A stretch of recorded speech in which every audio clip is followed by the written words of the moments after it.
पीठाधीश्वर आचार्य महामंडलेश्वर पूज्यपाद सद्गुरुदेव भगवान की जय। वक्रतुंड महाकाय कोटि सूर्य समप्रभा नमस्ते नमोस्तुते नमस्ते नारायण नमोस्तुते नमस्कारयामि लंबोदरं सुंदरं। हर हर गंगे जय मां गंगे। धर्म नगरी हरिद्वार में भगवान श्री कृष्ण के जन्म महोत्सव को बड़े ही धूमधाम के साथ मनाया गया। हमारे साथ मौजूद है निरंजनी अखाड़े के आचार्य महामंडलेश्वर स्वामी कैलासानंद गिरी जी महाराज। स्वागत है आपका तिलक पत्रिका पे। गुरु जी, जन्माष्टमी सनातन धर्म के लिए काफी विशेष महत्व रखती है क्योंकि भगवान श्री कृष्ण का जन्म होता है। कितना महत्वपूर्ण होता है ये सनातन धर्म के लिए?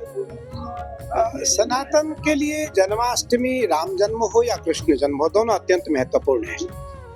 भगवान कृष्ण क्योंकि अभी आए, भगवान कृष्ण को स्वधाम गमन किए 5367 वर्ष हुए हैं। भगवान कृष्ण का जो जन्माष्टमी है, जन्मोत्सव है, उसको पूरी दुनिया के सनातनी मनाते हैं। और जो बड़े बड़े देश के साधु संत हैं, सन्यासी हैं, वो भी भगवान कृष्ण का जन्मोत्सव धूमधाम से मनाते हैं क्योंकि हम सभी के आराध्य कहीं न कहीं भगवान शिव हैं और शिव के आराध्य कृष्ण हैं, शिव के आराध्य कृष्ण है। तो इसलिए भगवान कृष्ण का जन्माष्टमी हमने धूमधाम से मनाया। और मेरा मानना है कि जिस पर भगवान कृष्ण की गजब की बांसुरी बजती थी, वृंदावन बसैया की, करूं तारीफ मुरलिया मुरलीधर कन्हैया की, जहान काम चलता था तीरों व कमानों से, वहाँ विजय नटवर की होती थी मुरली की तानों से। तो इसलिए भगवान कृष्ण की कृपा सनातनियों को अत्यंत आवश्यक है प्राप्त होना। इसलिए भगवान कृष्ण का जन्माष्टमी धूमधाम से हमने अपने मंदिर में मनाया और हजारों की संख्या में 56 भोग लोगों ने प्रसाद लिए। 56 भोग लोग तो बाजार से ला करके खिलाते हैं, हम अपने आश्रम में बनवाते हैं प्रति वर्ष। इस वर्ष भी हमारे आश्रम में हजारों की संख्या में भक्तों के लिए 56 भोग बना और ठाकुर जी का 56 भोग प्रसाद लोगों ने ग्रहण किया। मेरा मानना है कि भगवान भाव में बसते हैं।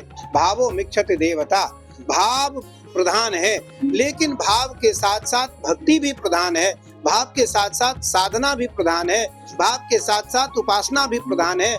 इसलिए भगवान की अत्यंत विधि सम्मत, शास्त्र सम्मत, विधि सम्मत पूजा की गई और भगवान का जन्मोत्सव धूमधाम से प्रतिवर्ष की भांति अपने कनखल आश्रम में हमने मनाया। गुरु जी, भगवान श्री कृष्ण 16 कलाओं में संपूर्ण है। कहते हैं कृष्ण की कृपा प्राप्त हो जाए तो मनुष्य का जीवन ही उद्धार हो जाता है। क्या कहना है आपका? सही कहा। भगवान कृष्ण 16 कला से परिपूर्ण है। भगवान राम 12 कला से परिपूर्ण थे और कृष्ण 16 कलाओं से परिपूर्ण है।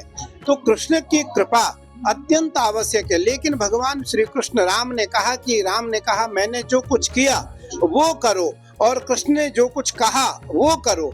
कृष्ण ने जो कुछ किया वो न करना, कृष्ण ने जो कुछ कहा है वो करना। यदि कृष्ण ने जो कुछ कहा है, यदि वो हम करेंगे तो निस्संदेह हमें देवत्व की प्राप्ति होगी, हमारा आध्यात्मिकता का उत्थान होगा और कृष्ण की कृपा प्राप्त होगी। श्री कृष्ण ने श्रीमद् भागवत का भी जो संसार है उनको मत पान करने के लिए पूरा एक ऐसा शास्त्र दिया है कि उसके अगर द्वारा चले, मार्ग पर चले तो मनुष्य का कल्याण हो जाता है। श्रीमद् भागवत कथा हो या श्री कृष्ण के जितने भी वर्णन है, अगर उसको हम अपने मन और अंतर्करण में धारण करें तो मनुष्य का क्या कल्याण हो सकता है, या उसको धीरे धीरे हमको पढ़ना चाहिए, समझना चाहिए।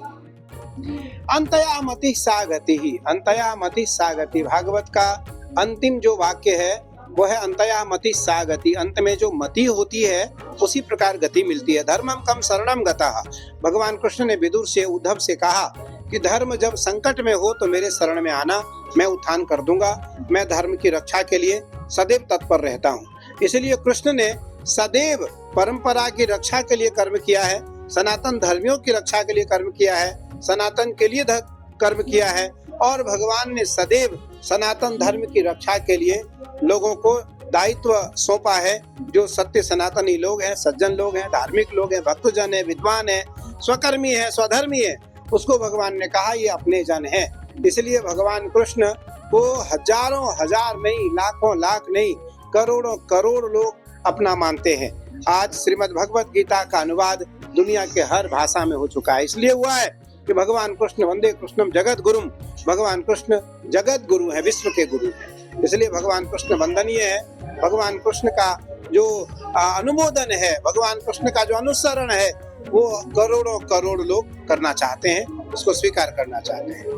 कृष्ण जन्माष्टमी पर सनातनी लोगों को आप क्या संदेश देना चाहते हैं, क्योंकि आप भी एक सर्वोच्च पद पर विराजमान हैं?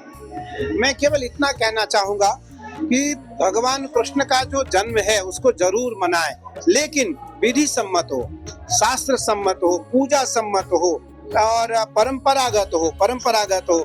जब परंपरागत हम उसको मनाएंगे तो भगवान की प्रसन्नता और कई गुना बढ़ेगी। बहुत बहुत धन्यवाद। बिल्कुल, जिस तरह से गुरुदेव का कहना है कि जन्माष्टमी का पर्व सनातन धर्म के लिए विशेष महत्वपूर्ण होता है और भगवान कृष्ण द्वारा बताए मार्ग पर चलकर मानव अपना कल्याण कर सकता है। देश के पहले धार्मिक न्यूज चैनल तिलक पत्रिका के लिए हरिद्वार से मैं आशु शर्मा।